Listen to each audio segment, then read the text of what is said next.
not feeling the best today. This is like my flare sweater.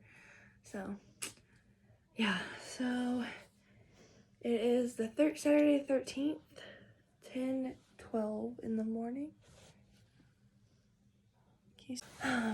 Miss Cedar is right here. She's staying close by because she's already given me several alerts today. Today's not a good day. So the last 2 days, August 11th through 12th, me and my mom traveled to Mayo Clinic in Rochester, Minnesota, and we traveled there to hopefully see if we can get some answers about stuff going on and get a plan in place, because we really don't have a plan right now. We're just utilizing the tools in my toolbox, and that's pretty much it. Utilizing them when I need them, and we don't have a plan to actually make me feel better. So we traveled there to get a whole bunch of autonomic testing done and, hopefully find a plan. So today I thought I would make a video talking about my experience there and kind of everything that happened, and all that. Unfortunately, I was not able to get any pictures of videos in the testing room, because there was several signs that says no phones allowed, so I had to keep mine in my walker turned off and everything like that. So we stayed in a hotel about 2 blocks away from Mayo Clinic, and we were thankful enough because they had a shuttle coming through there several times a day that were going to all the hospitals. Basically, the whole city of Rochester, Minnesota is Mayo Clinics and hospitals. So the shuttles were actually really nice. So we took the shuttles to Mayo Clinic, and then here's a video of us driving up the first day. It was It's only when the wind's blowing and all that. Yeah. It looks like an airport. Wheelchair here. So freaking pretty. Like, honestly, it was so pretty. The architecture and everything was beautiful. It looked like an airport. It was so fancy and all that. So we got my walker out of the bus, and then we walked inside. Masks were required due to just it being like a health facility, medical facility. And as soon as we walked in, it was so pretty. It had like marble walls and columns and marble flooring. It looked like the archives in Washington, D.C. Like, it looked like the National Archives. It was so pretty.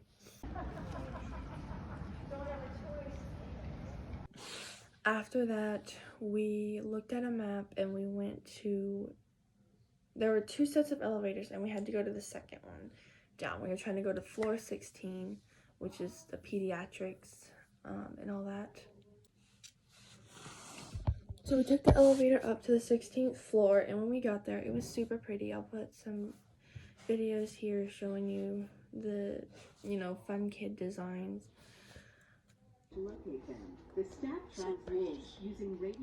They had a kids section, they had TVs playing and toys and everything.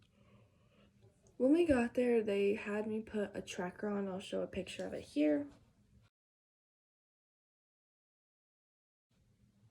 And basically, it was a little tracker on a lanyard, and you wore it while you were in the waiting room and during your appointments, because they were doing an experiment to kind of see how long you wait in the waiting room and how long the appointments are, to kind of make things more efficient and make improvements. So I wore that, and then we waited there. We got there a little early. Then the appointment was supposed to be at 7:45, and it got turned to like 8:30, 8:45, so we had to wait there for a while. Everyone was super nice, so once we got called back, we walked back into the hallway area, and we went to triage, and I sat down. They took my vitals, and all that. And then we walked down a hallway. There were a whole bunch of like lights on the door, guessing showing like what the patient is there for. Like every color meant a different like thing. And so we walked into the doctor's office, and I'll show a picture of what it was here.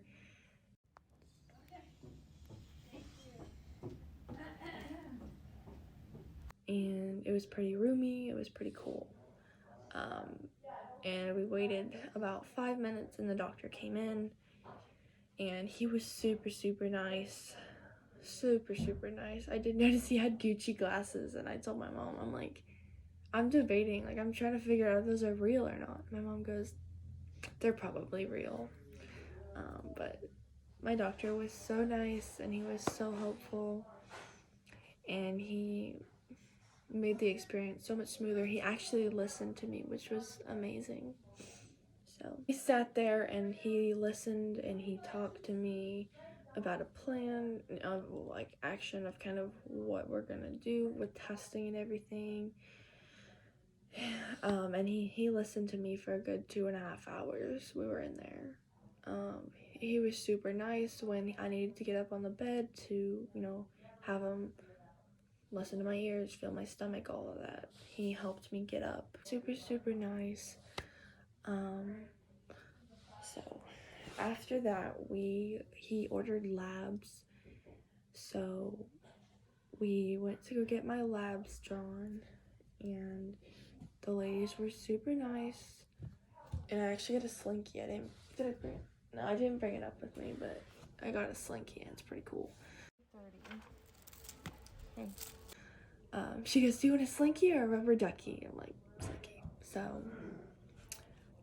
after that, we found out that he wanted me to get a PFT done, because my asthma is pretty bad now, with all these symptoms that's been flaring up even more, to the point where I have to carry albuterol with me so I don't like have an asthma attack and, not be able to stop it. Can I help you?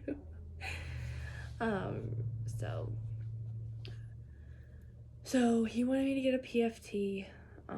I needed to get a COVID test for that and a chest x-ray. We decided to just veto the PFT and go up on my inhalers and all that. Testing was originally supposed to be Friday the 12th, but apparently it was the Thursday on the 11th. There was a lot of miscommunication, like with appointment times and different types of testing. But we got it worked out. So we went down to get lunch, which was so pretty.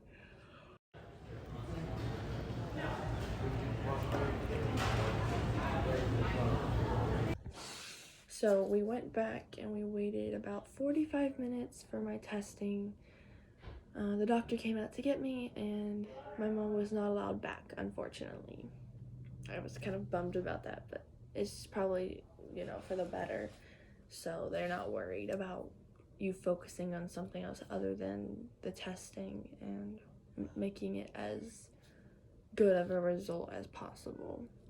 So I went back there. They let me use the bathroom first because the test was about an hour and a half. Usually it's a little less than an hour, they said, but there was some other stuff going on with me that it needed to be a little longer. So they brought me back to the room. I walked into the room. When I went to the room, it was not that big of a room, honestly. It was pretty small. The table was right in the middle, and it was really high up. So you had to get a stool to get up on it. It was probably like 3 or 4 feet off the ground. It was pretty high up. So there's my drawer. It was probably about the 4th drawer up. So it was fairly high off the ground. So they had me take my watch off and my bracelet off, and they had me hop onto the table where they pulled my shirt up to put like EKG stickers on my back and on my chest here. And they put a band around my stomach. So they had me lay down and scooch to where my feet touched the board. When I lay down, I scooted my feet down to touch the board at the bottom, and I had a pillow. They offered me a blanket. I declined it. And then they started taking like my vitals. My heart rate was running continuously. I could see it on the monitors. And then they were had a blood pressure cuff on this arm, and they were manually taking the blood pressure just to make sure everything was stable before they sat me up. So I had 3 different tests done. So sweat test, the breathing test, and the actual total test. For the sweat test, they have little stimulator things they put on your arm, on your leg. So they had me remove my left sock, and they wanted me to keep my left part of my body super still. They put those on there with little bands that wrapped around. It was pretty tight, and they had little capsules, and they squirted a little liquid. It wasn't a needle, it was like a syringe, and it squirted it into the stimulator thing and on my skin. That would kind of help collect the sweat more. So they turned on the machine thing. They told me to lay really still for about 5 minutes. They did say I would feel like a tingling sensation. No, honestly, to be honest, it was not comfortable. It kind of hurt. It stung more than it hurt, really. It was just uncomfortable, but I just kind of breathed through it. I was sat there for about 5 minutes while that happened, and he was showing me on the monitors everything and said that my foot was taking longer to sweat than my arm was. The crazy thing was I couldn't even feel myself sweating, which was pretty crazy. And then after they were done with that part, they pulled it off, and I could feel sweat all up my arm and my leg. So that part was pretty simple. You just lay there. It wasn't comfortable, but it wasn't too bad. Then they did the breathing test. They had me hold on to a little mouthpiece thing. I don't know if you've ever done like a nebulizer or something, but it was like that. And there was a box up on a pole, and I had to follow along with a line that was going up and down. I had to breathe along with that. And then after that, they took the blood pressure cuff off of the monitor and hooked it to the breathing thing. So I had to blow into it until it got to the 40 on the blood pressure monitor, and hold that for 15 seconds as best as I could. Now this wasn't too bad. It was exhausting, and it made me very lightheaded. They said that it happens pretty much with everyone because it makes your blood pressure drop, and I could feel my heart pounding during that, but it was not too bad. It was very exhausting, but it wasn't the worst. Now, after that, they tried to put a blood pressure cuff on my wrist, and it connected to my finger. I'm normally a very, very cold person. We're pretty sure it's just because of my dysautonomia. My hands and feet are always freezing. I'm always freezing in general. I'm wearing sweaters and blankets constantly. Always complaining of being cold when it's like 80 degrees. So they had to, he was like, dang girl, your hands are cold. So he had to get a rice bag to warm up my hands, and it took about 15 minutes, it took about 20 minutes to warm up my hands, which is why the test probably took a little longer. So I sat there like that for 20 minutes, and I was just talking with them. They were asking me questions about, how I'm feeling this moment, and we were talking about school and things I like to do, where I'm from, all that fun stuff, trying to make me feel more comfortable. So after that, they put the little monitor on my hand. I'll put a picture of it. I don't have a picture of it myself, but I'll find one on the internet just to put in here to show you. So it was like that, and it connected to my finger, and it pulsated with my heartbeat the whole time. So by the time I was done with it, my finger was like purple, but it wasn't that big of a deal. So don't be worried about that. They said that was completely normal. So I could feel when my heart rate sped up, it started going faster and things like that. So after they got all that stuff on me, they then had me lay down for an extra 5 minutes, super quiet, not talking, not moving as best as I could, and controlling my breathing to get a good baseline heart rate and blood pressure. So after they got that, they put straps. So if I'm sitting here, laying down, they put straps here, and they put straps here. Now, my imagination is that the straps are so low that when they, tilt me up, I'm gonna like flop over. But that wasn't it at all. So they put the straps on, they were pretty tight, very secure. And then they tilted me up. Now, it felt like a roller coaster, honestly. As soon as they started tilting me up, I didn't go up really fast. It wasn't too fast, honestly. It was kind of like this.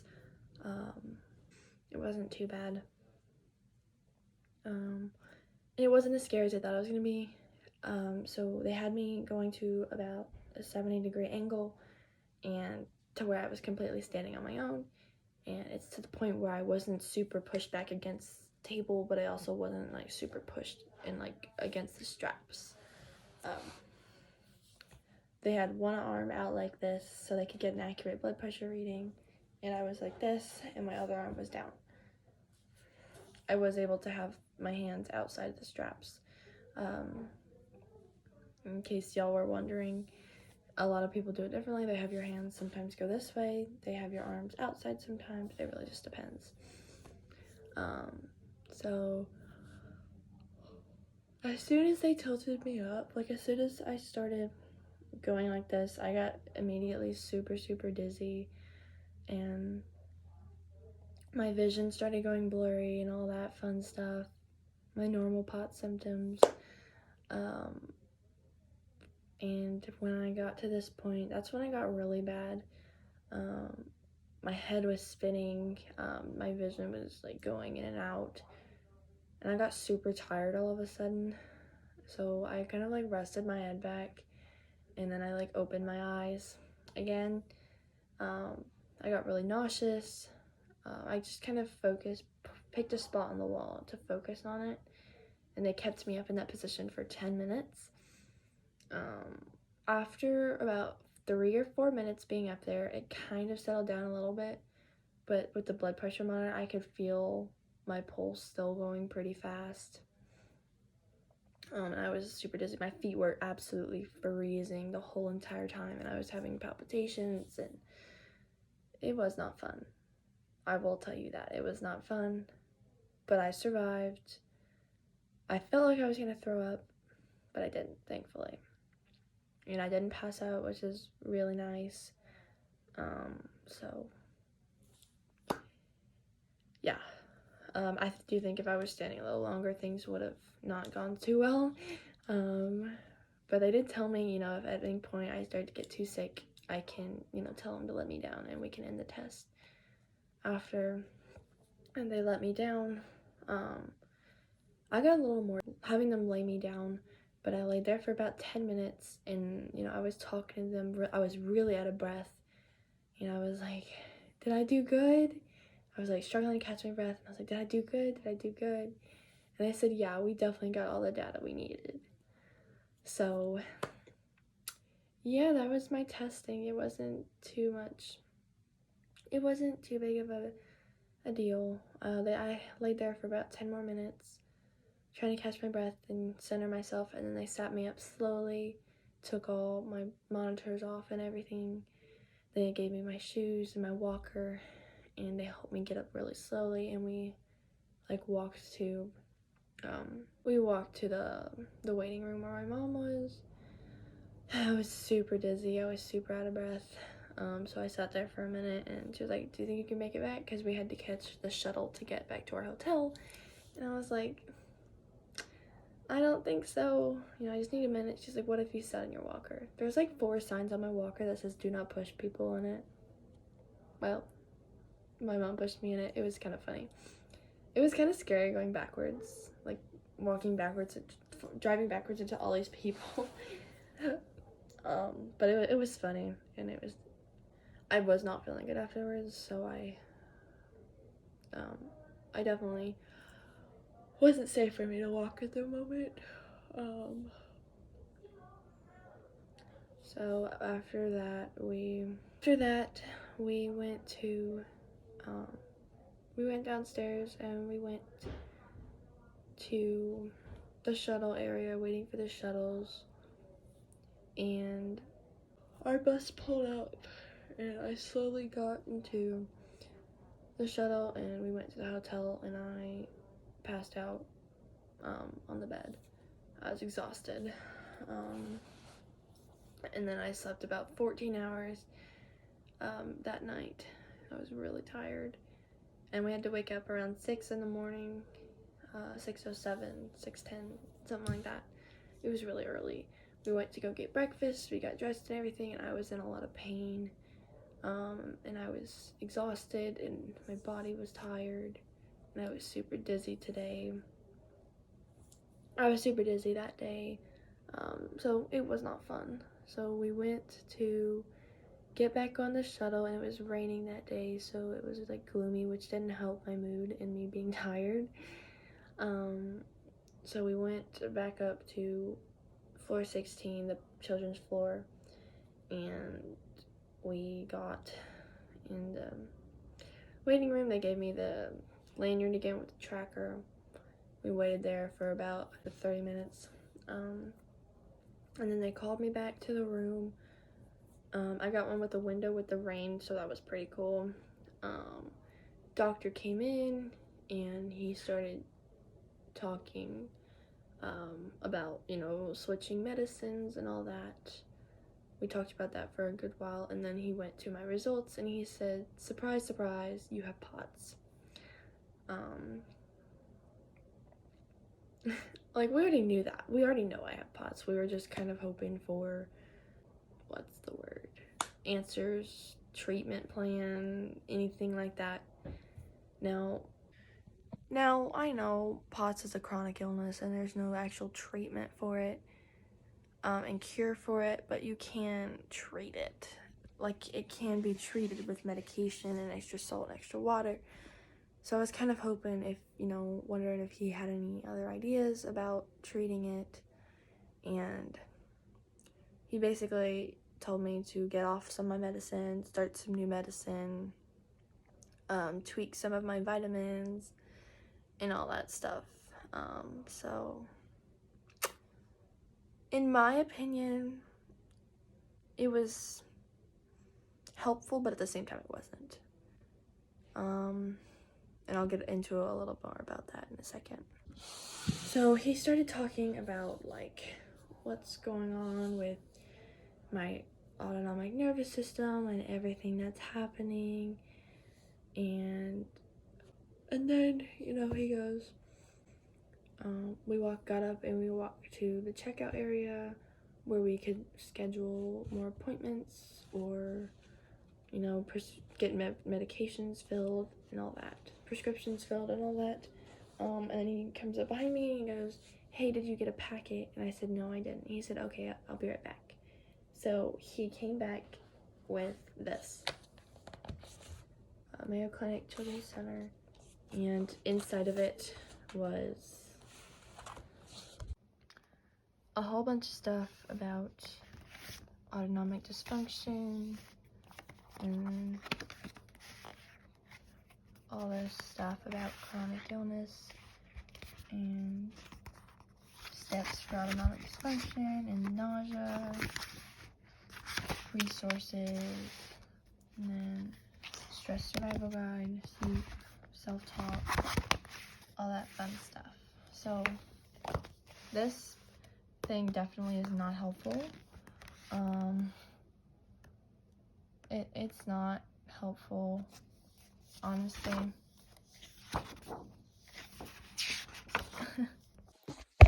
So anyways,